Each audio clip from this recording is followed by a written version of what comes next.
दोस्तों, क्या ये पता लगाना मुश्किल है कि जो कार कोई इस्तेमाल कर रहा है उसकी वैल्यू क्या है? कोई भी कार डीलर आपकी गाड़ी की वैल्यू आराम से बता देगा। और क्या ये पता लगाना मुश्किल है कि जिस घर में आप रह रहे हैं उसकी वैल्यू क्या है? कोई भी प्रॉपर्टी एजेंट बहुत आसानी से आपको बता देगा। लेकिन दुनिया में एक चीज ऐसी है जिसकी वैल्यू कोई डीलर, कोई एजेंट नहीं लगा सकता, और वो है आप। आज एक सवाल आपसे पूछता हूं, आपकी नजर में आपकी वैल्यू क्या है? हाँ, आपसे ही पूछ रहा हूं, आपकी नजर में आपकी वैल्यू क्या है? आपकी वैल्यू क्या है, यह सवाल पिछले कुछ दिनों में मैंने कोई 6 अलग अलग लोगों से पूछा, और आपको हैरानी होगी यह जानकर कि सभी 6 लोगों के जवाब बड़े चौंकाने और हैरान करने वाले थे। इन सभी के बड़े ही इंटरेस्टिंग जवाब एक एक करके आपको बताता हूं, लेकिन यह बता दूं कि इस वीडियो को आखिरी तक जरूर देखना, क्योंकि इस वीडियो के एंड में आपको आपकी सही वैल्यू पता चल जाएगी। और अगर आप इस चैनल पर नए हैं तो सब्सक्राइब जरूर कर दीजिए। तो 6 अलग अलग लोगों से मैंने सवाल पूछा कि तुम्हारी वैल्यू क्या है। जवाब सुनिए। पहले ने कहा मेरी वैल्यू 10,000 रुपया महीना है, इतना ही आ जाए बहुत है। दूसरे ने कहा मैं 50 लाख का आसामी हूं। मैंने पूछा कैसे? तो बोला मेरे पिता का इतने का फ्लैट है और मैं अकेला वारिस हूं और मुझे ही मिलने वाला है, इसलिए मेरी वैल्यू 50 लाख की है। तीसरे का जवाब था मैं 20 लाख का आदमी हूं। मैंने पूछा वो कैसे? तो बोला मेरा ब्याह होने वाला है और इतना दहेज तो मिलेगा ही। लेकिन सबसे हैरान करने वाला जवाब निराशा में डूबे उस चौथे आदमी ने दिया। बोला सोनू सर, मेरी कीमत तो 2 कौड़ी की भी नहीं है, मैं किसी काम का नहीं हूं, अनएम्प्लॉयड हूं, चाहता हूं सुसाइड करूं। एक हाई जेंट्री के यंगस्टर से मैंने यही सवाल किया कि तुम्हारी वैल्यू क्या है? सबसे अजीब जवाब इसी ने दिया।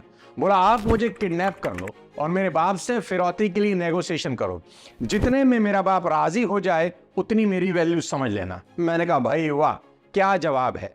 मगर इन सब से हटकर एक यंग लड़का जो कि मजदूर था, उसके जवाब ने मुझे सबसे ज्यादा इंस्पायर किया। बोला सोनू सर, मेरी कीमत करोड़ों की है। मैंने हैरान होकर पूछा वो कैसे? बोला मेरा शरीर मेरी मशीन है और इससे मैं करोड़ों की दौलत कमा सकता हूं, इसलिए मेरी वैल्यू भी करोड़ों की है। लेकिन अगर मैं काम ही ना करूं तो मैं 2 कौड़ी का भी इंसान नहीं। क्या बात है। इस यंग लड़के के शानदार जवाब ने मेरी खोज पूरी कर दी, और मेरी लाइफ का एक्सपीरियंस भी यही कहता है कि ऐसी ही सोच वाले लोग जिंदगी में एक दिन टॉप पर पहुंचते हैं। दोस्तों, अगर आप सफलता का सीक्रेट आज जानना चाहते हैं तो इन सब के जवाब ध्यान से सुनिए। इनके जवाबों में ही इनका फ्यूचर छुपा है। पहला नौजवान जिसने कहा था 10,000 रुपया महीना आ जाए बहुत है, ये निराशा में डूबा है और अपनी जिंदगी की एक बाउंड्री डिसाइड कर चुका है कि बस इतना हो जाए बहुत। दूसरा जिसने खुद को 50 लाख का आसामी बताया, जो बाप के फ्लैट का वारिस है, ये आलसी, निकम्मा और कामचोर है। ये साला इल्यूजन में जी रहा है कि अगर इसके बाप को कुछ हो गया और फ्लैट हाथ से चला गया तो ये 2 कौड़ी का भी इंसान नहीं रहेगा। ये उस दिहाड़ी मजदूर से भी गया गुजरा है जो शाम को 400-500 रुपए तो कमा ही लेता है। तीसरा महापुरुष दहेज के भरोसे बैठा है। यह आदमी हरामखोर प्रवृत्ति का इंसान है, दूसरे के पैसे पर गिद्ध नजर लगाए बैठा है और हराम का माल उड़ाने की फिराक में है। अगर इसे दहेज ना मिला तो यह भी 2 कौड़ी का ही आदमी है। चौथा जो निराशा से भरा है, सुसाइड करना चाहता है, उसे सही गाइडेंस की जरूरत है। वह हताश है, निकम्मा और कामचोर नहीं। अब हाई जेंट्री के उस लड़के को लीजिए जो अपना ही किडनैप करवाना चाह रहा है। वो हद से ज्यादा लापरवाह है। उसको लगता है उसने इस खानदान में पैदा होकर इस खानदान पर एहसान किया है। लेकिन सबसे ज्यादा कमाल उस लड़के ने किया जो अपनी वैल्यू करोड़ों की बता रहा है। उसके एक थॉट ने बता दिया कि वो जीत का सच्चा हकदार है। ये बिल्कुल सच है साथियों कि इस शरीर से लाखों और करोड़ों कमाए जा सकते हैं, और यदि सही काम ना लिया तो ये शरीर मिट्टी है। आज की इस वीडियो में समझते हैं कि किसी चीज की वैल्यू कच्चे माल से डिसाइड नहीं होती। उसकी वैल्यू डिसाइड होती है कि उस कच्चे माल से आप कैसी चीज तैयार कर सकते हैं। देखो, पेंटिंग करने के लिए क्या चाहिए? ब्रश, कैनवस, रंग। ये सारी चीजें कोई 500-1000 रुपये में आ जाती हैं, लेकिन इनसे जो पेंटिंग बनती है ना, वो 1000 की भी बिकती है, लाखों में भी बिकती है और करोड़ों में भी। पेंटिंग की वैल्यू रंग और ब्रश डिसाइड नहीं करते। पेंटिंग की वैल्यू डिसाइड करती है आर्टिस्ट की मेहनत, उसकी इमेजिनेशन, उसकी प्रैक्टिस, उसके एफर्ट्स। जितनी बड़ी आपकी इमेजिनेशन होती है वैसी ही आपकी कीमत भी होती है। अब एक दूसरा सवाल आपसे पूछता हूं, क्या आप खुद को जानते हैं? फिर से पूछ रहा हूं, क्या आप खुद को जानते हैं? मजे की बात यह है कि आप बहुत कुछ जानते हैं। अगर अभी किसी टॉपिक पर आपसे बहस करने कोई लग जाए तो देखना साला तुम कमर कस के बैठ जाओगे, दुनिया जहां का ज्ञान फेल दोगे। आईपीएल में आरसीबी क्यों नहीं जीत रही, अगर आपसे पूछूं तो 4-5 रीजन तो आप ही बता दो। लेकिन सिर्फ आज आपसे इतना ही पूछ रहा हूं, क्या खुद को जानते हो? कभी खुद को पहचाना है? अब भी कहोगे हाँ हाँ क्यों नहीं, खूब जानता हूं, खूब। मेरा नाम पिंकू है, पिता का नाम सुरेश है, मैं यहाँ काम करता हूं, इतना पैसा कमाता हूं, मैंने दुनिया देखी है।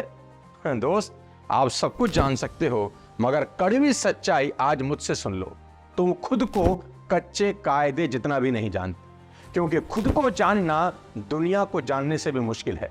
जिगर मुरादाबादी का एक शेर है, उनसे मिलने को तो क्या कहिए जिगर, खुद से मिलने को जमाना चाहिए। तो भाई आसान नहीं है खुद को जानना। इस वीडियो को पूरा देखने के बाद सोचना, मैं कौन हूं, क्यों इस दुनिया में आया, क्या भगवान ने बिना बात के मुझे इस दुनिया में भेज दिया, क्या मकसद है इस जीवन का। आज जेन्युइनली सोचना कि भगवान ने हमें इंसान ही क्यों बनाया, कुत्ता बिल्ली भेड़ बकरी क्यों नहीं बना दिया।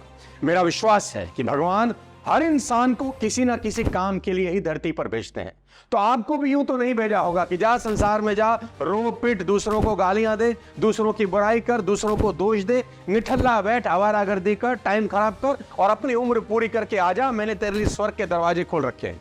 नहीं ना, हम भूल जाते हैं ईश्वर के अवतार भी बिना मकसद नहीं होते। ईश्वर के अवतार लेने का भी एक मोटिव है। राम ने अवतार लिया तो लक्ष्य था, कृष्ण ने अवतार लिया तो लक्ष्य था, अब्दुल कलाम आए, गांधी आए, बाबा अंबेडकर आए, हर कोई किसी ना किसी ऑब्जेक्टिव को लेकर आया।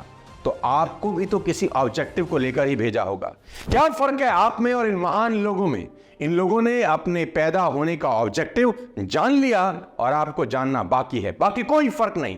जिस दिन ये छोटी सी बात समझने लायक आप हो जाते हैं ना, उसी दिन आपका जीवन बदल जाता है। याद रखना, जिसने खुद को पहचान लिया उसने ईश्वर को पा लिया।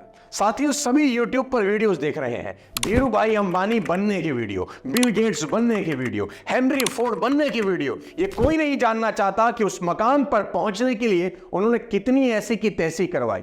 मोटर व्हीकल में फोर्ड को कौन नहीं जानता, वर्ल्ड लीडर है। लेकिन क्या आप जानते हैं उस बच्चे को जिसका नाम हेनरी था, एक बेहद गरीब परिवार में पैदा हुआ। उसे जब होश आया तो उसने गरीबी का तांडव देखा, मगर घबराया नहीं, डिसाइड किया कि कुछ करके दिखाना है। एक दोस्त से $5 उधार ले आया, पटरी पर बैठकर साइकिलों के पंचर लगाना शुरू कर दिया। अपना काम पूरी लगन से करता था, कुछ करने का जज्बा दिल में हिलौले मार रहा था। जल्दी ही दोस्त के $5 वापस कर दिए, एक एक पाई जोड़नी शुरू कर दी और जल्दी ही साइकिल रिपेयर की दुकान न्यूयॉर्क में खोल दी। मगर वो दुकान कहां उसका गोल था, उसका गोल तो शायद उस वक्त उसको भी नहीं पता था, मगर उसकी आंखें अपने आसपास कुछ बड़ा ढूंढ रही थी।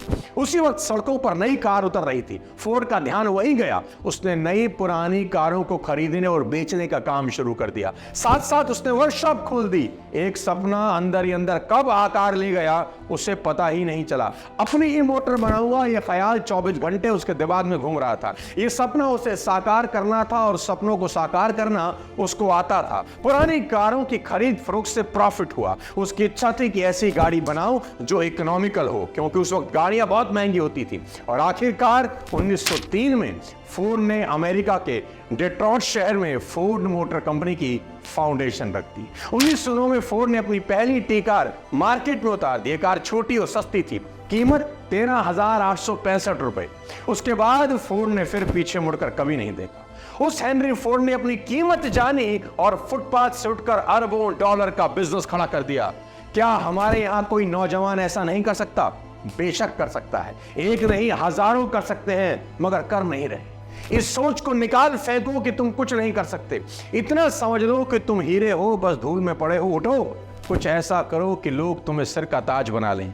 इंसान वह है जो दूसरों को पहचानने से पहले खुद को पहचाने। वो जब तक ऐसा नहीं करेगा, इंसान कहलाने के लायक नहीं।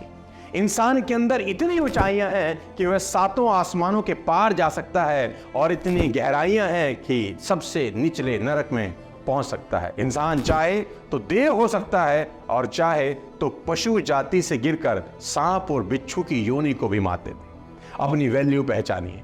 इस वीडियो के बाद आराम से बैठिए और सोचिए कि मेरी वैल्यू क्या है, और समझ में आ जाए तो कल से आपका जीवन एक नया जीवन हो सकता है। मेरी शुभकामनाएं आपके साथ हैं। अगली किसी और वीडियो में फिर आपसे मिलूंगा। तब तक अपने स्वास्थ्य का ध्यान रखिए। जय हिंद।